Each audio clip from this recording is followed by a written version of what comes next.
एक समय की बात है जब एक गांव में सभी लोग बड़े ही हंसी खुशी रह रहे थे। उस गांव में राहुल नाम का एक लड़का भी रहता था, पर वो कुछ समय बाद ही शहर पढ़ने चला गया था। शहर में राहुल के काफी दोस्त थे जो अक्सर राहुल को अपने गांव घुमाने को बोलते रहते थे। एक दिन कॉलेज की छुट्टियां पड़ी तो राहुल ने सोचा कि क्यों न इस बार वो अपने दोस्त को भी अपने साथ गाँव ले चले। वो इस बारे में सोचता है कि तभी उसके दोस्त वहाँ आ जाते हैं। अरे राहुल, क्या सोच रहे हो? अरे मैं तो तुम सबके बारे में ही सोच रहा था। हमारे बारे में? पर क्या? अरे मैं इन छुट्टियों में अपने घर तो जा ही रहा हूँ, तो सोच रहा था कि क्यों ना तुम सब भी इस बार मेरे साथ चलो। अरे वाह, ये तो बड़ी अच्छी बात है। चलो चलो, इस बार हम तुम्हारे गांव ही चलते हैं। सब लोग बड़े ही खुश होते हैं। छुट्टियां पड़ते ही सब गांव के लिए निकल पड़ते हैं। गांव में घुसते ही सब गांव को देखते ही रह जाते हैं। वाह, ये कितनी सुंदर जगह है। सब लोग राहुल के घर जाते हैं और वहाँ उसके माँ बाप से मिलते हैं। उसके बाद सब खाना खाते हैं और घूमने के लिए निकल पड़ते हैं। सब दोस्त गांव घूमते घूमते एक खंडहर के सामने से गुजरते हैं जिसमें से अजीब सी बदबू आ रही होती है। उस खंडहर के बाहर एक बहुत ही घना पेड़ होता है जिसके ऊपर एक मटका लटका हुआ होता है। उस मटके के ऊपर एक लाल कपड़ा भी बंधा होता है। अरे मीना, ये देखना, इस पेड़ पर ये मटका कैसा है? अरे होगा कुछ, हमें क्या। अरे तुम दोनों यहाँ क्या कर रही हो? यहाँ कोई नहीं आता। पर क्यों? पता नहीं, बस यहाँ के लोग बोलते हैं कि यहाँ कोई बुरी आत्मा रहती है। हाँ, वो इसी मटके में है, तभी इसमें कपड़ा बंधा हुआ है। राहुल की बातें सुनकर दोनों सहेलियां बहुत ही डर जाती हैं और वहाँ से चलने को बोलती हैं। इन सब की बातें सुनकर मनीष उनका बहुत ही मजाक उड़ाता है। अरे ये सब बकवास है, तुम लोग शहर में रहकर भी ये सब सोच रखते हो। देखो, अभी मैं इस मटके को फोड़ता हूँ, इसमें कोई भूत वूत नहीं है। अरे भाई, ये सब हरकत मत करना, वरना बहुत बड़ी मुसीबत आ जाएगी। अरे भाई, कुछ नहीं होगा, देख। मनीष एक पल में उस मटके को फोड़ देता है।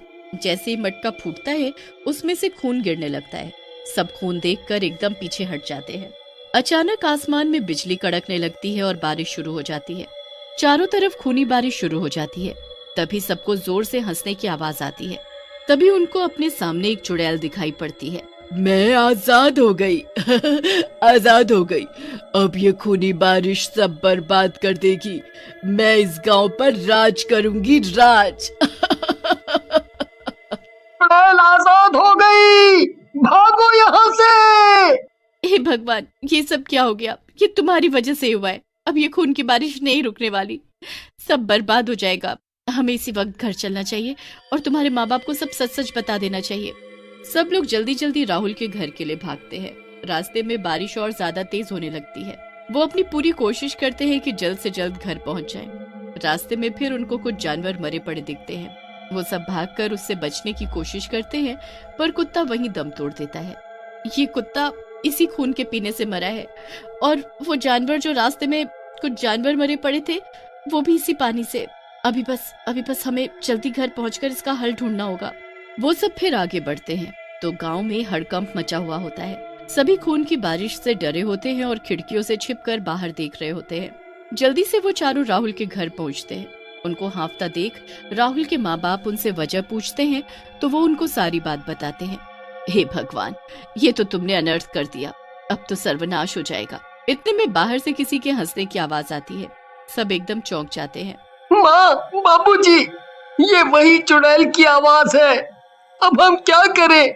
बाहर तो जाना ही पड़ेगा, चलो चलो जल्दी।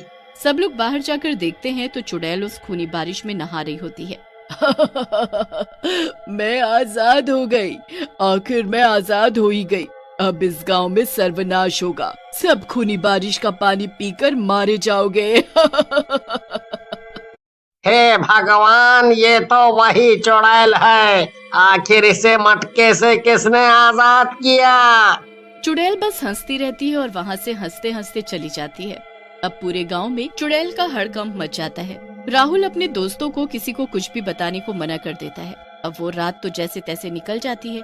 सब सो जाते हैं और अगली सुबह इस उम्मीद में उठते हैं कि सब ठीक हो चुका होगा, पर नहीं, सब वैसे का वैसा ही था। अभी भी खूनी बारिश रुकने का नाम नहीं ले रही थी। लोग बड़े परेशान होकर एक दूसरे से बातें करने लगते हैं कि इतने में एक आदमी चिल्लाता हुआ आता है। अरे चलो चलो जल्दी चलो, देखो जरा जाकर खेतों में फसल का क्या हाल हो गया है। अरे क्या हुआ हरिया, कुछ तो बता।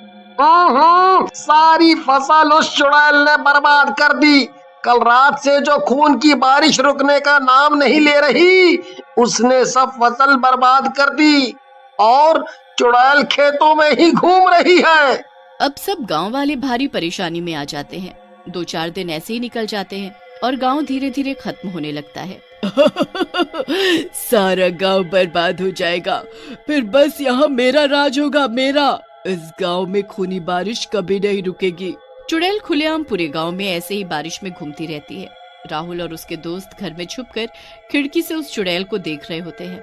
यार, मुझसे बहुत बड़ी गलती हो गई जो मैंने तेरी बात नहीं मानी। आज मेरी गलती की वजह से सब बर्बाद हो गया है। ऐसा लगता है कि बस वो सुबह कब आएगी जब ये खूनी बारिश बंद हो चुकी होगी।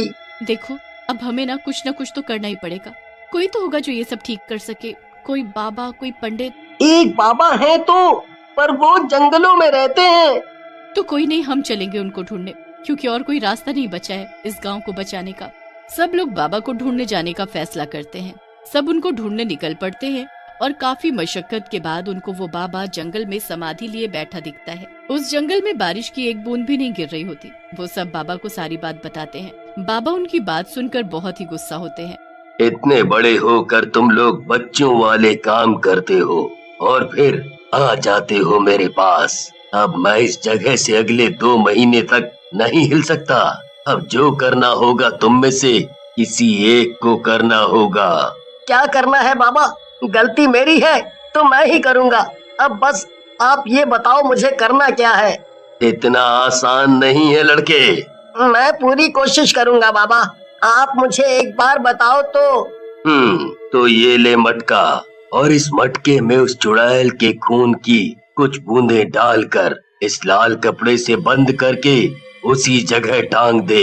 ये बारिश तुरंत रुक जाएगी और वो चुड़ैल वापस इसी मटके में आ जाएगी। मनीष भी उस मटके को बार बार देखता और बस यही सोचे जा रहा था।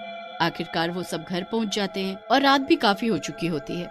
सब तो सो जाते हैं, पर राहुल अभी भी मटके को हाथ में लिए यही सोचता रहता है। फिर तभी उसे सामने वाली खिड़की के बाहर से चुड़ैल जाती दिखती है। फिर वो जल्दी से उस चुड़ैल का पीछा करता है। चुड़ैल बारिश में भीगती हुई उसी खंडहर घर में चली जाती है जिसके बाहर वो मटका टंगा हुआ था। मनीष उस घर के अंदर झांक कर देखता है तो वो चुड़ैल अपने खून से वहाँ जादू टोना कर रही होती है।